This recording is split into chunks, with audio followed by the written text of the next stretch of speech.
IPL 2024 సీజన్లో royal Challengers Bengaluru పేలవ ప్రదర్శన కొనసాగిస్తోంది. ఇప్పటి వరకు ఆడిన 8 మ్యాచ్ల్లో కేవలం ఒకే విజయం సాధించింది. పాయింట్ల పట్టికలో అట్టడుగున నిలిచింది. ప్లే ఆఫ్స్ రేస్ నుంచి బెంగళూరు దాదాపు నిష్క్రమించినట్లే. కానీ టెక్నికల్గా ఆ జట్టుకు ఇంకా అవకాశాలు ఉన్నాయి. అయితే జట్టులో మ్యాచ్ విన్నర్లు ఉన్నప్పటికీ ఆర్సీబీ విజయాలు సాధించకపోవడానికి గల కారణాలను ఆస్ట్రేలియా మాజీ క్రికెటర్ ఆరోన్ ఫించ్ వివరించాడు. వేలంలో ప్రదర్శించిన పేలవ వ్యూహాలే బెంగళూరు పతనానికి ప్రధాన కారణమని పేర్కొన్నాడు.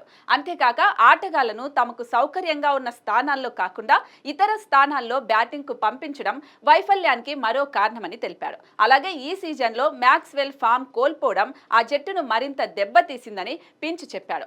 ఆర్సీబీ సత్తా చాటలేకపోవడానికి పలు కారణాలు ఉన్నాయి. వేలంలో తీసుకున్న నిర్ణయం ఒక కారణం. బ్యాటింగ్ గ్రూప్ కోసం విపరీతంగా ఖర్చు పెట్టి బౌలింగ్ కోసం ఎక్కువ మొత్తాన్ని ఉంచలేకపోయారు. అంతేకాక వరల్డ్ క్లాస్ స్పిన్నర్ జట్టులో లేకపోవడం ప్రతికూల అంశం. కేకేఆర్తో జరిగిన మ్యాచ్లో ఇది రుజువైంది. Sunil Narine world class operator. ప్రతి మ్యాచ్లో అతను సత్తా చాటే బౌలర్.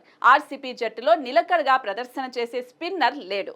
కొన్ని సందర్భాల్లో ఆటగాళ్లను పంపించే స్థానాలు వైఫల్యానికి ఒక కారణం. తమకు అలవాటు లేని స్థానాల్లో బ్యాటింగ్ కు పంపిస్తారు. క్యామరూన్ గ్రీన్ కోసం భారీ ధర వెచ్చించి ట్రేడ్ చేస్తున్నారు. ఫ్రాంచైజ్ దగ్గరున్న డబ్బులో అతని కోసమే అధిక వాటా ఖర్చు పెట్టి తాను సౌకర్యంగా లేని స్థానంలో బ్యాటింగ్ పంపించడం చెత్త వ్యూహం. అంతేగాక మ్యాక్స్వెల్ ఫామ్లో లేకపోవడం ఆర్సీబీ దారుణంగా భావిస్తుందని ఫించ్ పేర్కొన్నాడు.